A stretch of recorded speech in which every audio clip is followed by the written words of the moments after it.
Les saludamos desde las instalaciones de ABA, Centro Cristiano. Hemos estado hablando acerca de que las transmisiones las vamos a retomar en algún momento. Sin embargo, ahorita están solamente siendo grabadas porque estamos haciendo pruebas, seguimos haciendo pruebas y esas pruebas van a quedar en el canal de YouTube que tenemos. Y bueno, ahí van a poder ver el mensaje. En cuanto tengamos ya el reinicio de las transmisiones, arrancaremos. Así que ahora sí, vamos a la palabra, familia. Buenos días a todos. Este día, familia, 31 de octubre,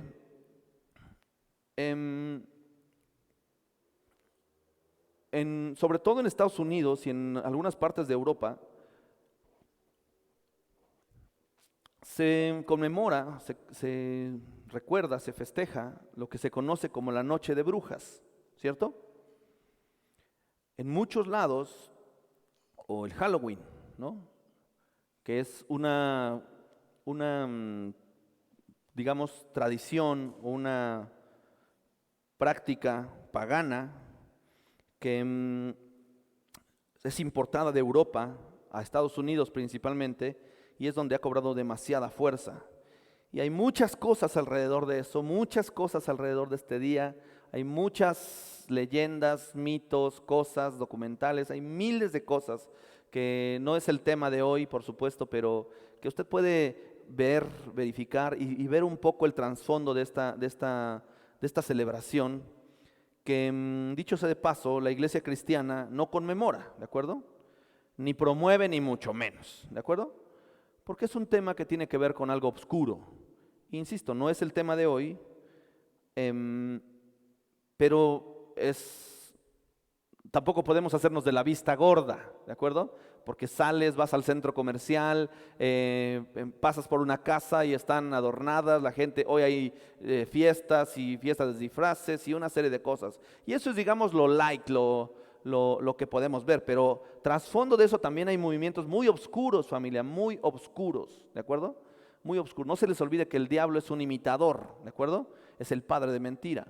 Y entonces este día, en muchos cultos satánicos sobre todo, ese es un día importante para ellos, ¿de acuerdo? Es un día donde se reúnen a hacer incluso sacrificios, etcétera, etcétera, etcétera. Insisto, aunque no es el tema, sí quiero tocarlo sí quiero mencionarlo, quiero arrancar con esto, porque hay la contraparte. Tenemos una contraparte nosotros.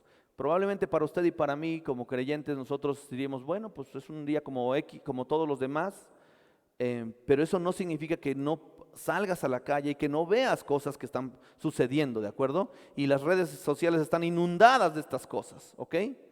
Están inundadas de estas cosas. Ese es un día, insisto, que para el culto de oscuridad, lo que no es luz, es un día importante.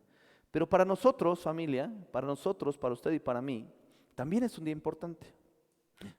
¿Cómo está eso?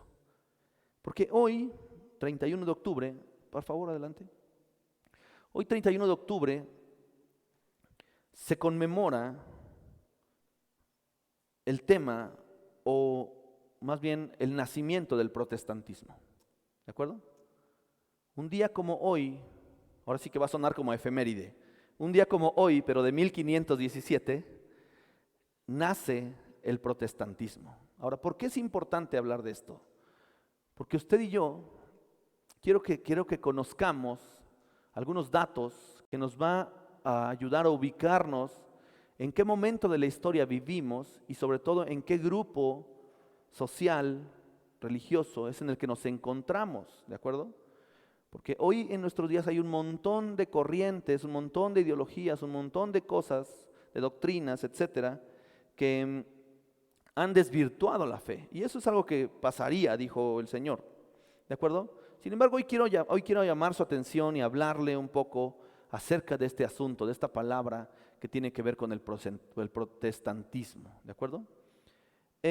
Y como lo dije hace un momentito, el protestantismo es un movimiento que nace con la reforma luterana, con un hombre llamado Martín Lutero, un doctor en teología alemán que se formó dentro de la iglesia católica, dentro de la iglesia tradicional, como un un estudioso de la palabra, y que en algún momento de su vida, mientras estudiaba la historia, mientras estudiaba la palabra, perdóneme, él se dio cuenta que había cosas, que había prácticas para ese entonces que no correspondían o que no estaban alineadas con lo que la palabra dice, ¿de acuerdo?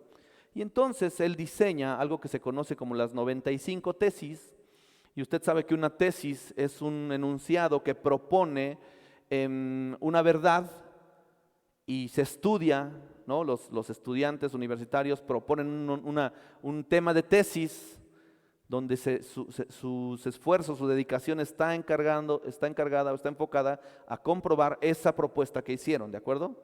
Y él, Martín Lutero, propone 95 tesis que tienen que ver con lo que se conoce como la Reforma Luterana, ¿de acuerdo?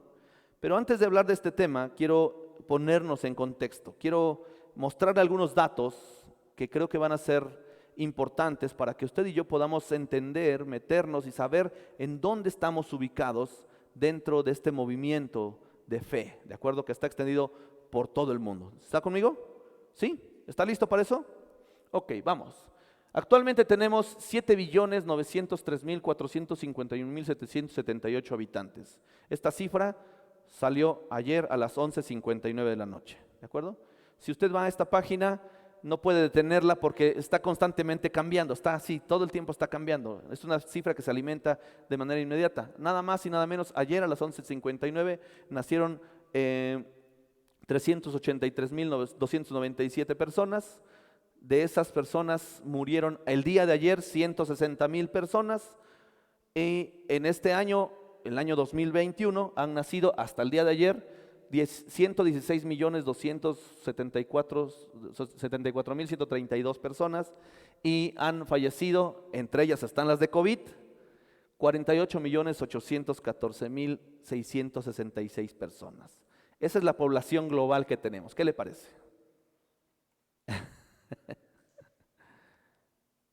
Eso es el número de personas que ayer a las 11:59 de la noche o respiraban o habían nacido o algunos ya habían muerto, ¿de acuerdo? Hoy, si tú revisas esta estadística, seguramente ya cambió, y así cambia constantemente, ¿de acuerdo? Así cambia constantemente. Ahora, cuando hablamos de temas de fe, cuando hablamos de temas de religiones, estos 7.903.000 personas se distribuyen de la siguiente manera, por favor.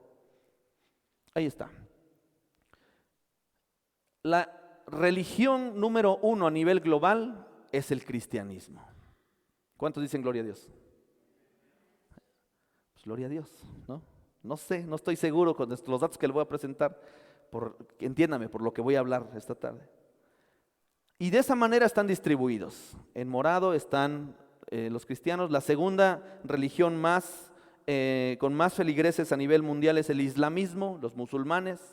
Es la segunda religión más grande que hay en el mundo. La tercera religión son el hinduismo, ¿de acuerdo? La siguiente es el budismo, y ahí vienen otras. El judaísmo, mire, ahí está, aunque no lo pueda ver, ahí está el moradito, ¿ya vio? Ahí está el moradito. Y religiones tribales. De esta manera se distribuye las personas que habitamos la tierra, se distribuyen de esta manera a nivel global, hablando de términos de religión, ¿de acuerdo? Lo que significa entonces que, mire, ahí nuestro país, nuestro querido país de México, desde Canadá hasta Tierra de Fuego, ¿se da cuenta?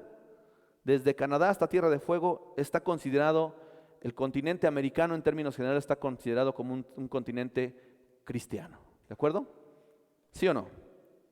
Y se distribuye de esta manera. La siguiente, por favor. Ahí está el mapa total y empezamos con, otra vez, la religión cristiana, 2.400 millones de personas. ¿Qué le parece? 2.400 millones de personas. Los musulmanes son 1.700 millones, los hindúes son 1.100 millones, el budismo tiene 520 millones, la religión popular tiene 435 millones, el judaísmo apenas tiene 15 millones de feligreses.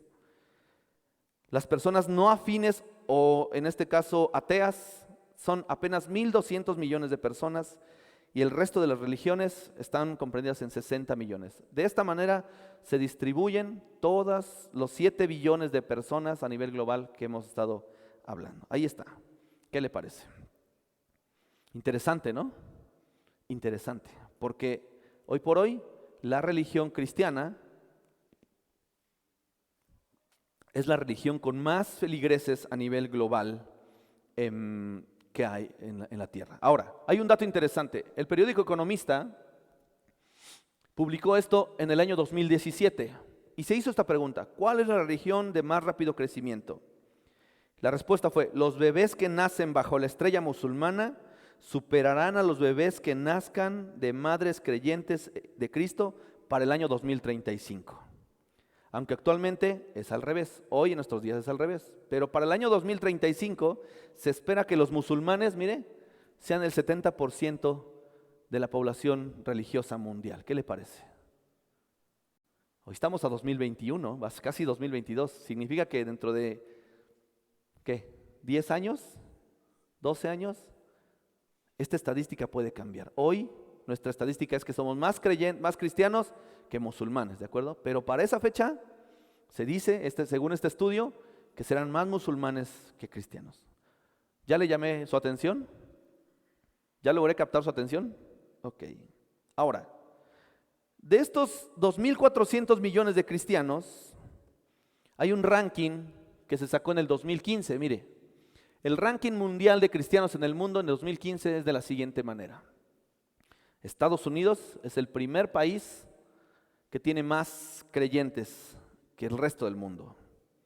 Luego está Rusia, luego Brasil y luego ¿quién cree? Nuestro México lindo y querido. México es el cuarto país a nivel mundial, por lo menos para esta fecha 2015, con más cristianos en el mundo. ¿Cuántos dicen gloria a Dios? Ahora déjeme enseñarle, porque, déjeme decirle, la siguiente por favor. Porque la iglesia cristiana, familia, está considerada como todo aquel que cree en Jesucristo. Así que los católicos son considerados ¿qué? Cristianos. Los ortodoxos son considerados cristianos. Los anglicanos también son considerados cristianos. Es decir, si creen en Cristo y no en Buda y no en otro, en Mahoma o cualquier otro, serán considerados ¿qué? Cristianos. Bienvenida familia, ¿cómo están? Dios les bendiga. ¿De acuerdo? ¿Sí o no? ¿Va conmigo? Resulta ser que de esos 2.400 millones de cristianos, mire cómo empezamos con una población global y nos estamos yendo, Gus, Dios te bendiga, nos estamos yendo a algo más concreto. De esos 2.400 millones de cristianos que habíamos hablado, resulta ser que la mitad, 1.225 millones, son católicos. ¿Qué le parece? Luego, 425 millones son anglicanos y otras denominaciones cristianas, ¿de acuerdo? 300 millones son ortodoxos y solamente 550 millones a nivel global resulta que son cristianos evangélicos, mejor conocidos como protestantes. Y ahí, en esos 550 millones, familia, estamos usted y yo. Ahí. En esos 500, de los 2.400 millones de cristianos, en esta estadística de 550 millones, estamos usted y yo. Porque nosotros, la iglesia, es conocida como la iglesia protestante. ¿De acuerdo? ¿Sí o no? ¿Va conmigo? Así que no es tan mal cuando alguien le llama que usted es un protestante, ¿ok? Porque efectivamente, ahora, ¿por qué somos protestantes? Porque no somos ortodoxos, ni somos católicos, ¿de acuerdo? Ni somos anglicanos, ¿sí o no? Somos la iglesia ¿qué? Protestante. Ahora, ¿de dónde viene la iglesia protestante? Pues precisamente de este hombre llamado Martín Lutero. Y mire, a grandes rasgos la historia se divide de esta manera. Divisiones principales del cristianismo. En el siglo I había una congregación apostólica, ¿se acuerda? Los 12 discípulos de Jesús, predicando el evangelio, etc. Sin embargo, hubo una fragmentación apostólica ahí a la altura del siglo II, y luego esto propició en el año 325 algo que se conoce como el Concilio de Nicea, donde se hizo este concilio, que después fue precedido por otro concilio en Éfeso en el año 449. Y de ahí se hicieron algunas ramificaciones, como usted lo puede ver ahí. Vea cuántas ramificaciones hay.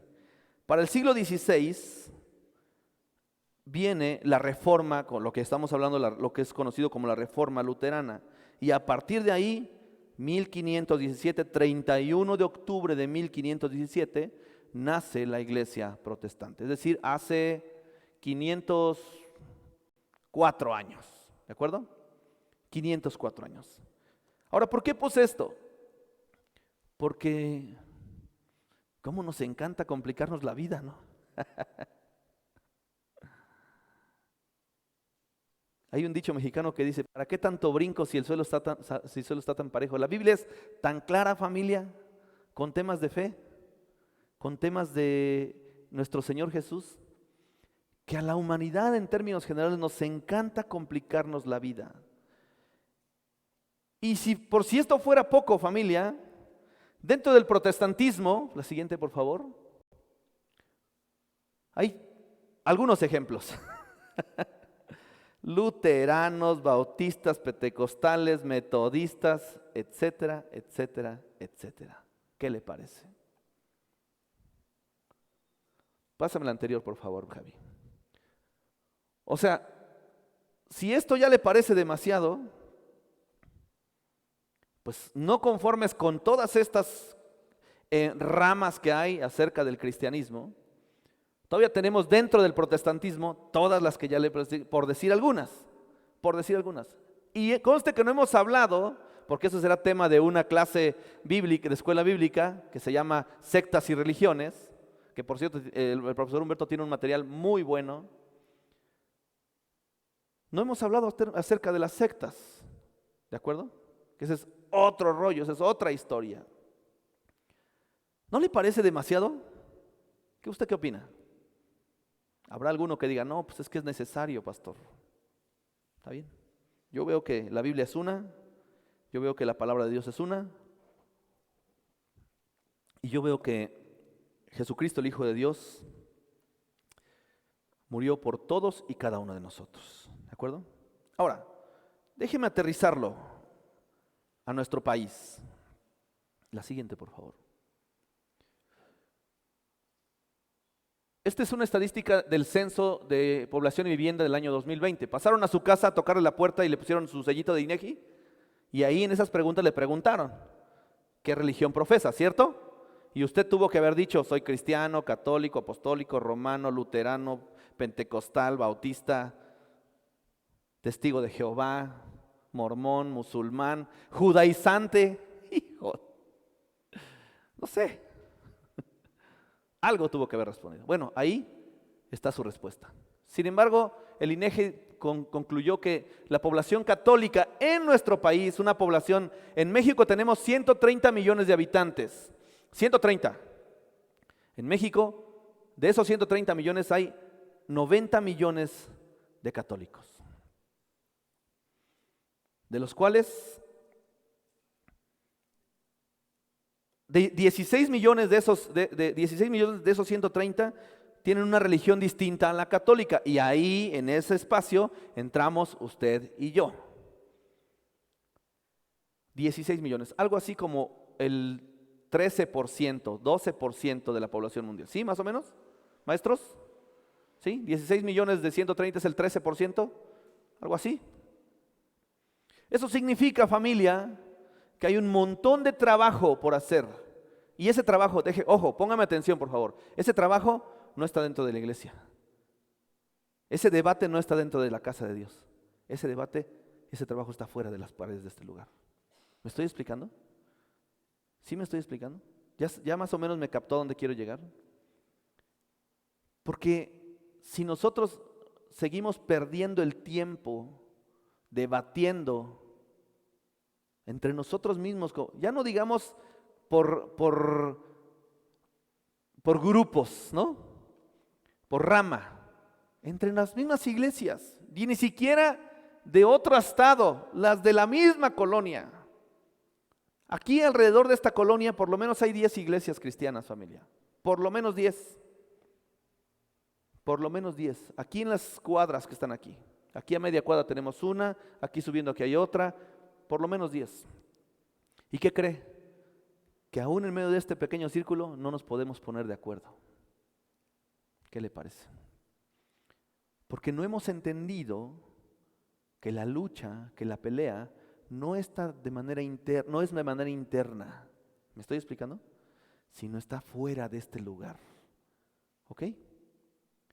Y encima nos damos el lujo de que entre nosotros aquí, este no le habla al de acá y el de allá no le habla al de allá, porque por alguna razón. ¿Qué le parece?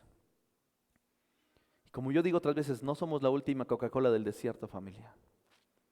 De veras no. De los 130 millones de habitantes, aun cuando México es considerado un país cristiano, 90 millones de esos cristianos no tienen la misma fe que usted y que yo tenemos. O por lo menos no ven la fe de la misma manera que usted y yo vemos nuestra fe. ¿Me estoy explicando? ¿Sí o no? La cuestión es que también hay 9 millones de personas que están sin religión o que son ateas. Por lo menos eso es lo que contestaron. Se consideran ateos. Ahora vea, este resultado se extiende más. Y hay unos datos que llaman la atención. El 25 de enero se dio el resultado de este censo de población y vivienda del INEGI del 2020 y hace una comparación entre cómo estábamos en el 2010 y ahora en el 2020. Y resulta que los resultados fueron estos. Hay 5% menos fieles en la Iglesia Católica hoy que en el 2010. Es decir, los feligreses de la Iglesia Católica van disminuyendo. Razones hay un montón, ¿de acuerdo? La Iglesia Evangélica o el protestantismo, donde usted y yo estamos, tiene un 3.7% de crecimiento comparado con el 2010, ¿de acuerdo? Es decir, va en aumento. ¿Vamos bien? Pero si este 3.7% lo comparamos con el ateísmo, resulta que estamos igual. Así que las personas que ya no comparten la fe cristiana, la fe católica, o por lo menos la rama católica, o se van al protestantismo o se declaran ateos. ¿Me estoy explicando? Eso es algo preocupante, familia. ¿Ve? Porque hay pastores que se están peleando por las ovejas, por sus 10 ovejas aquí, y no está mal, porque el pastor da la vida por las ovejas. Pero el trabajo, familia, quiero que por favor se vaya con este mensaje. El trabajo de usted y mío dentro de nuestra fe protestante no está aquí adentro, está allá afuera. Amén. Amén. Quiero que se vaya con este mensaje, familia. Nuestro trabajo. Y encima, los que estamos aquí adentro, perdón que use esta palabra, le hacemos al cuento. Híjole, no dijeron nada. ¿Ve? Resulta entonces que un día, como hoy, 31 de octubre, adelante Gaby, de 1517, este hombre llamado Martín Lutero se paró, tomó valor, tomó sus 95 tesis y se fue corriendo al patio del palacio de la Catedral de Todos los Santos o la iglesia en Wittenham, Wittenberg, Alemania, ¿no? Y entonces este hombre fue y tomó su martillo y amartilló sobre la puerta de la iglesia del palacio o la iglesia de Todos los Santos en Wittenberg, Alemania, estas 95 tesis diciendo: hey, nuestra fe no es interna, tiene que ser externa. Las cosas que hacemos no edifican. Y hay un montón de cosas. Usted puede ver la historia. Ahí, si quiere ver un poco más o quiere conocer un poco más, por favor, vea la película de Martín Lutero. O googlee Martín Lutero y verá que hay un montón de información. ¿De acuerdo? Así que este hombre un día se levantó, un 31 de octubre de 1517, se levantó y fue y protestó, diciendo: las prácticas que hoy tenemos no corresponden a lo que la Biblia dice. ¿De acuerdo? ¿Sí o no? Y ahí nace este protestantismo donde usted y yo estamos incluidos. Hay toda una serie de documentos con respecto a las 95 tesis de Lutero. Y después se ha popularizado también otro término que se llama las 5 solas. Las 5 solas son 5 palabras que resumen, entre otras cosas, las tesis de Lutero, pero también dan como la dirección o la esencia o la estructura de la iglesia protestante. Solo gracia, solo fe, solo la palabra, solo Cristo. ¿Solo qué? La escritura. ¿De acuerdo? 5 solas, que también hay un montón de información. ¿De acuerdo? Esta es como la estructura, la base del protestantismo. ¿De acuerdo? Solo la gracia, solo la fe, solo la escritura, solo Dios, solo amor. ¿De acuerdo? Ahora, ¿me pasas la anterior, la de donde está clavando el martillo? En esta imagen, cuando yo vi esta imagen dije, híjole, pues ¿qué habrá observado Lutero, no? Para que cause una revolución. No se le olvide que Lutero era un doctor en teología en uno de los monasterios católicos de Alemania. Pues ¿qué habrá observado? Y entonces yo me hice esta pregunta, la siguiente: ¿por qué protestó? Y solamente traje un ejemplo, familia. Solo traje un ejemplo del que quiero que meditemos, usted y yo. ¿Qué vio Lutero en la Biblia para que se levantara y por fin diera lugar al nacimiento del protestantismo? Y entonces me encontré con un texto en la Biblia que me parece que es, no sé, no estoy seguro, no estuve ahí, ¿no? Pero creo que fue una base que Lutero observó para poder levantarse y decir: hey, esto no es, estas prácticas que tenemos no corresponden. Entre otras prácticas, familia, déjame hacer un paréntesis, entre otras prácticas, en ese momento se estaba edificando la Basílica de San Pedro.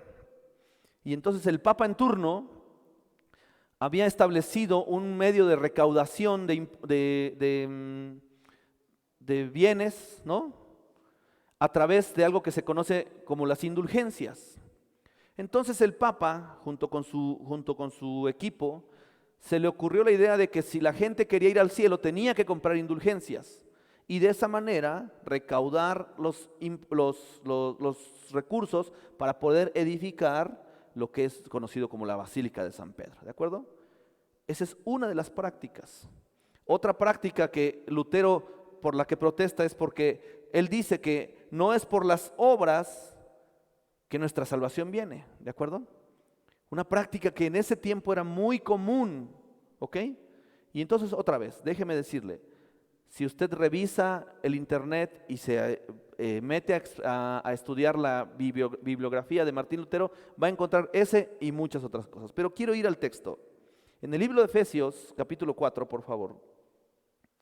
En el libro de Efesios, capítulo 4, hay un texto que, insisto, yo no estuve ahí, no sé, pero creo que este texto es motivo suficiente para que cualquier persona se levante y haga una revolución al respecto de su fe. Efesios capítulo 4, verso 11. Voy a utilizar la Reina Valera 60. Dice así Efesios 4, versículo 10. ¿Está conmigo? El que descendió, ¿de quién es el que descendió? ¿De quién habla la Escritura? ¿De quién? de Jesús, dígalo, de Jesús. El que descendió, dice Pablo, es el mismo que también subió y está, ¿a dónde? Dice ahí, en el cielo, por encima de todos los cielos. Ponga atención en lo que lee, por favor. Porque miren la afirmación que está dando Efesios 4:10. El que descendió, Jesucristo, es el mismo que también subió por encima de todos los cielos. ¿Para qué? Para llenarlo todo. Para llenarlo todo. A Él no le hizo falta nada, familia. Recuerde que todo es la ausencia de nada. Amén. Todo es la ausencia de nada. O sea, hay un canto que dice, Jesucristo basta, ¿se acuerdan? Pues aquí está. Jesucristo basta, familia. Él descendió, pero también subió por encima de todos los cielos para llenarlo todo. Pablo describe a sí mismo y dice que subió al tercer cielo. ¿Se acuerda de eso? ¿Se acuerda de eso? Dice aquí, Él subió encima de todos los cielos. O sea, se pasó del tercer cielo. Pablo fue al tercer cielo, pero el Señor se pasó. ¿De acuerdo? ¿Para qué? Para llenarlo todo. Amén. Si en Él tenemos llenura de todo, dígame qué nos hace falta. Si tenemos todo, pregunto, si tenemos todo, ¿qué le hace falta? O pregúntale a su vecino. Si tienes todo, pregúntele, si tienes todo, entonces ¿por qué te quejas? ¿En quién tenemos todo? En Cristo, familia, en Cristo. Lo que pasa es que de repente nos hace falta desarrollar nuestra fe para saber que en Cristo tenemos todo. Amén, todo. Esa es la verdad, familia. Y entonces pues andamos buscando donde nos acomodan, donde nos hablen mejor, donde no nos maltraten, donde tengan un mejor horario, donde no tengan tantas actividades. ¿Sí o no?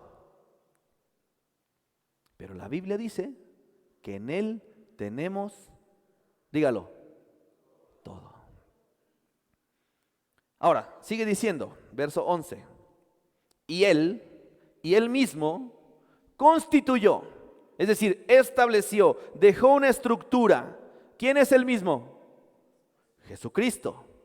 Jesucristo dejó una estructura para su iglesia naciente. Amén. Esa estructura está constituida por apóstoles, profetas, evangelistas, pastores y ¿qué más? Maestros. ¿Usted cree que si algo le hubiera hecho falta al Señor, no lo hubiera puesto aquí? Sí. Y por ahí apunten a los diáconos, no sé, ¿no? O apunten, porque eso hacen falta, pero no. La Escritura dice que Él constituyó, Él mismo, no es algo que se inventó alguien más. Jesucristo mismo constituyó una estructura en la iglesia. Apóstoles, pastores, evangelistas, profetas y maestros. ¿De acuerdo? Lo que se conoce comúnmente como la mano operativa de Dios. Una mano tiene 5 dedos, ¿de acuerdo? Y en estos 5 dedos están representados los ministerios, la estructura que el Señor... ¿Una mano para cuántas cosas sirve? Para un montón. Hay robots que han tratado de imitar el número de movimientos de la mano. Sin embargo, no se ha logrado, ¿de acuerdo? Y entonces la mano de Dios está representada aquí. Apóstoles, profetas, evangelistas, pastores y maestros. ¿De acuerdo? La mano operativa de Dios. ¿Quién constituyó esta estructura? Dios. Amén. Jesucristo. Ahora, pregúnteme, ¿para qué? Dígalo, ¿para qué? Ahí lo dice. Con el fin ¿de qué? perfeccionar ¿a quiénes? A usted y a mí, familia. Porque nosotros somos los santos, ¿o no? Nosotros somos los santos. La idea de Dios de dejar establecida una estructura es perfeccionar a los santos para la obra del ministerio. Para la obra del ministerio y para la edificación del cuerpo de Cristo. Así que cuando yo creo, pienso, siento que cuando Lutero se encontró con este texto y empezó a ver todas las cosas que se estaban haciendo al revés, dijo, no, pues esto no corresponde a lo que estamos leyendo, a lo que el Señor dejó. ¿Me estoy explicando? Y por eso tiene que levantarse y decir, hey, hay algo que hacer. Como yo espero que hoy, a partir de hoy, usted le quede claro que hay algo que hacer, que la tarea no está completa, familia, que tenemos una responsabilidad que cumplir. Amén. Una, edificar a los santos. Una, perfeccionar a los santos. 2, edificar el cuerpo de Cristo. Pero no, pareciera ser que no es suficiente esto. Hay organizaciones completas que se dedican a estar pateando el trabajo de alguien más. Bueno, dicen, ¿no? Y no hablamos de las denominaciones, hablamos de las corrientes, hablamos de las diferentes corrientes y todavía nos faltó hablar de las redes ministeriales, ¿no? Yo soy de acá, yo soy de allá, yo soy de acullá, yo pertenezco aquí, y si no perteneces a mi red, mejor no nos hablamos. Dicen, ¿no? Pero ¿cuál es la finalidad de la estructura que el Señor dejó? Perfeccionar a los santos y la edificación del cuerpo de Cristo. Dios tiene un propósito, ¿de acuerdo? Porque, a ver, ¿cuántos somos aquí ya perfectos? Entonces necesitamos esta palabra porque el propósito de Dios, de la iglesia, es perfeccionarlo a usted y a mi familia. ¿Amén? ¿Amén? Así que déjese querer flojito y cooperando, por favor. ¿Sí o no? Porque habemos algunos que tantito nos mueven ahí el brasero y no, ya mejor no voy porque pues ahí nomás me tratan mal y que nomás dicen de mí, todo contra mí, todo yo. Tranquilo. La Biblia dice que el propósito de la estructura que Dios dejó en la iglesia es perfeccionarlo a usted y a mí. Y segundo, edificarnos como cuerpo de Cristo. ¿De acuerdo? ¿Sí o no? ¿Cuánto tiempo dura esto? Hasta que todos lleguemos a la unidad de la fe. ¿Qué le parece? Hasta que todos lleguemos a la unidad de la fe. Si en Él tenemos todo, ¿usted cree que necesitamos apellidos en nuestra corriente? Pero la idea de Dios es que usted y yo, todos los que decimos que somos cristianos porque creemos en Cristo, todos lleguemos a la unidad de la fe. Yo no sé qué reacción tenga usted, pero yo cuando leí esto me imaginé, por un momento me imaginé la vida de Lutero y dije, híjole, ¿qué habrá pensado Lutero cuando leyó este versículo? Hasta que todos lleguemos a la unidad de la fe. Y no nada más eso, también del conocimiento del Hijo de Dios. Porque ¿sabe qué? Hay un montón de corrientes cristianas que Jesús lo dijo también, adoran lo que no conocen. ¿Amén? Y ahí es muy importante, familia, que si usted dice, y yo digo que adoramos a Dios, a Jesucristo como nuestro Señor y Salvador, es necesario conocerlo. Y ahí sí, hay un montón de actividades para que usted y yo podamos conocer cada día más a nuestro Señor. ¿Cierto o no es cierto? Hay un montón, familia. Un montón. ¿Ok? Si usted y yo decimos, yo soy de esos 2.400 millones de personas en el mundo que creen en Jesucristo, una tarea que tenemos es conocerlo. Amén. Conocerlo. ¿Para qué? Para que lleguemos a la unidad de la fe. Para que usted no tenga que debatir con, no, pues es que eso es del Antiguo Testamento, es que eso no aplica, es que eso sí, es que, no, es que... Otra vez, la batalla no está aquí adentro, familia. La pelea no es interna, es allá afuera. Porque ¿qué son 2.400 millones de creyentes cristianos contra los 7 billones de personas que hay en el mundo? Y encima dijimos que al paso que vamos, los musulmanes para el 2035 serán el doble que nosotros. ¿Me estoy explicando o no? La batalla no es interna, familia. La batalla está allá afuera. Y ahí usted y yo somos embajadores del reino para ir y compartirle las buenas nuevas a alguien más. Amén. Ahí sí. Usted y yo tenemos esta gran responsabilidad de ir y compartirle las buenas nuevas a alguien más. Y o por lo menos ayudarle a que no siga practicando una fe que no conoce. Amén. Ok. Entonces dice, hasta que todos lleguemos a la unidad de la fe, del conocimiento del Hijo de Dios, a un varón perfecto, y la medida es la estatura de la plenitud de Cristo. Híjole. Así que nos falta un montón de camino. ¿Cuál es la medida? Dígalo, Jesucristo. ¿Cuál es su medida? ¿Cuál es mi medida? Jesucristo. Esa es la medida, familia. Y si usted ya se siente el dedo chiquito de Jesucristo, pues ya párele. Pero si no, siga. ¿Me estoy explicando? Nos hace falta un camino que recorrer, familia. Amén. Y esto no está sujeto de los años que usted ha pasado en el Evangelio. Ojo, porque habrá alguno que diga, no, es que yo ya como tengo 25 años, pastor. No es así.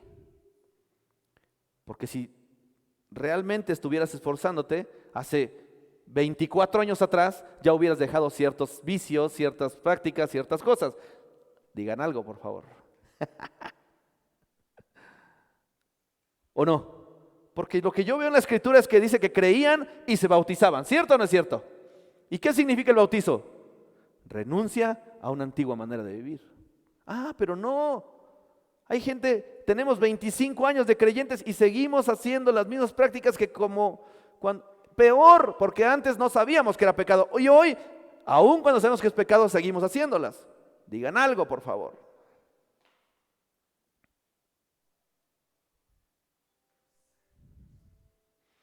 La batalla no es interna, familia. La batalla está allá afuera. Amén. Tenemos que decidirnos a aprender a conocer a ese Dios que decimos que amamos. Y no nada más conocerlo, honrarlo, respetarlo. Amén.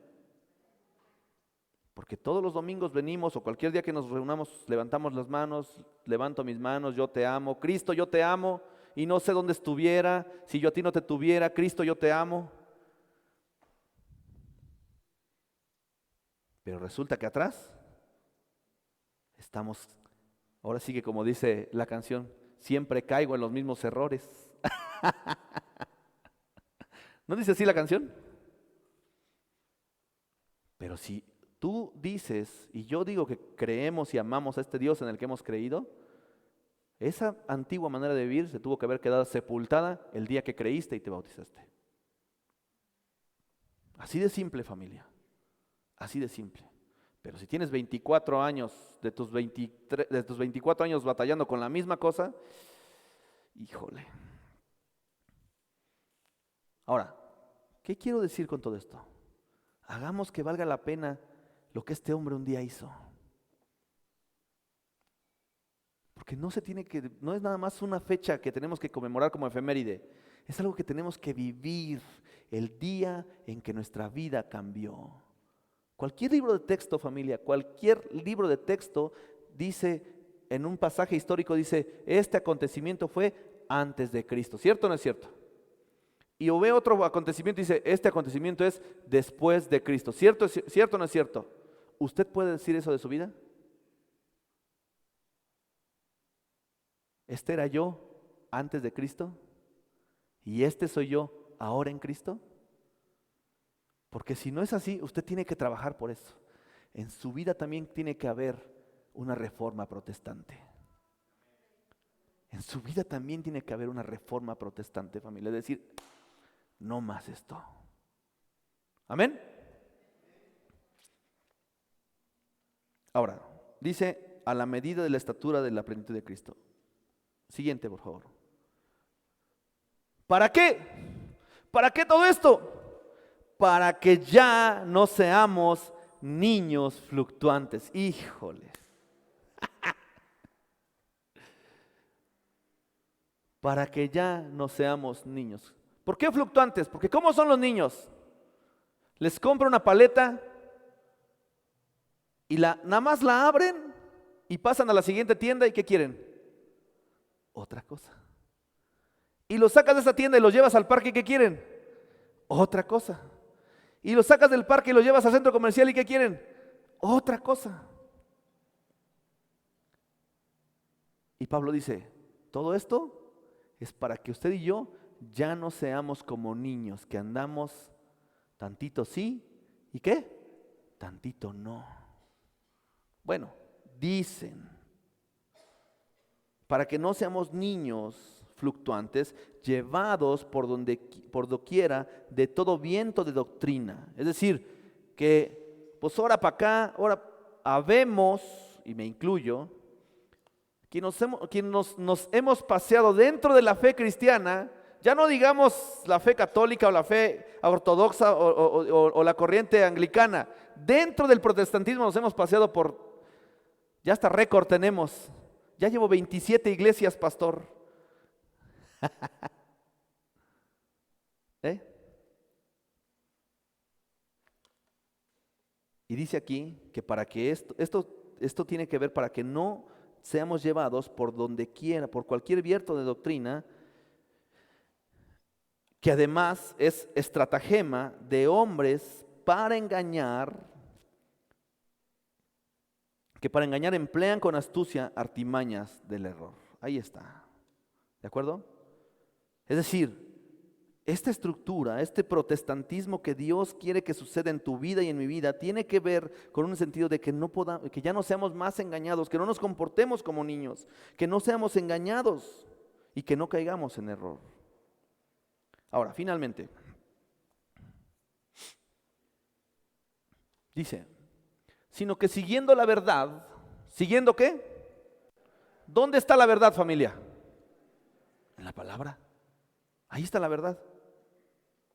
Ahí está la verdad. Lo que pasa es que a veces las verdades no nos gustan, ¿no? Eso es lo que pasa. Bueno, vemos personas,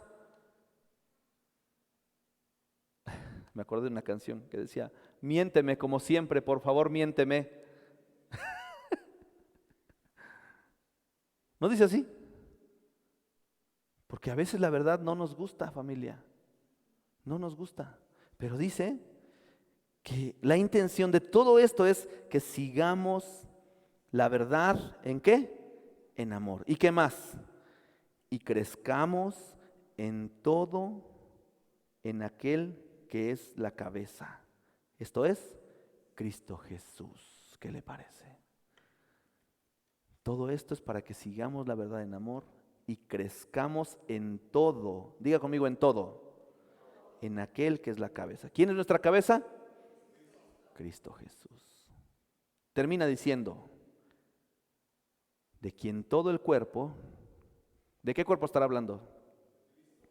Del cuerpo de Cristo, de quien todo el cuerpo, bien concertado y bien unido entre sí por todas las coyunturas que se ayudan mutuamente según la actividad propia de cada miembro, recibe su crecimiento para ir edificándose en amor. Miren nada más. Otra vez, familia. La lucha no es interna, familia. La lucha está allá afuera. Amén. Le animo, familia, le animo, por favor, le animo. No es entre nosotros, familia.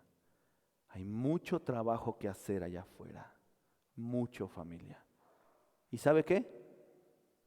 Como otras veces lo he dicho, hay personas que a ninguna otra persona van a escuchar más que usted.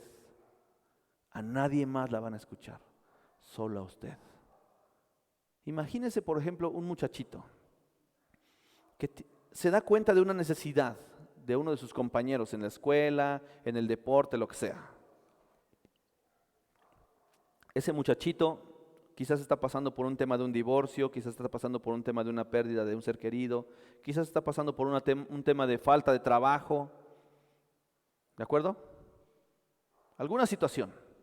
Quizás está pasando por una situación de violencia intrafamiliar, y eso que los papás son cristianos, ¿eh?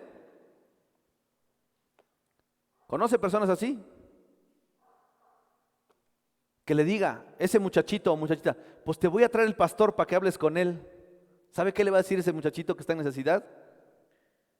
Sácate. Porque inmediatamente se hace un estigma a eso, ¿verdad? Pero usted y yo, que estamos enterándonos de esa necesidad, creo que tenemos las armas suficientes para poder decirle, hey, hay una esperanza, y esa esperanza se llama Jesucristo. Hay una salida, y esa salida se llama Jesús. Hay un Salvador, y ese Salvador es Jesús. Amén. Hay una salida. Así que le animo, familia, le animo. Hoy, 31 de octubre de 1517, hace 504 años atrás, este hombre se levantó y gracias a ese movimiento que se levantó ese día, usted y yo estamos aquí sentados, creyendo, convencidos de que Jesús es el Hijo de Dios y que Él es el camino, la verdad y la vida. Amén. Que Él es el camino, la verdad y la vida, familia. Amén. Tarde o temprano, usted y yo tenemos que hacer algo por alguien más. Así que le invito a que usted se levante y que camine en fe, sabiendo que Dios le va a dar lo necesario para que usted pueda alcanzar a otras personas. Amén. Póngase de pie por un momento, por favor. Y vamos a citar.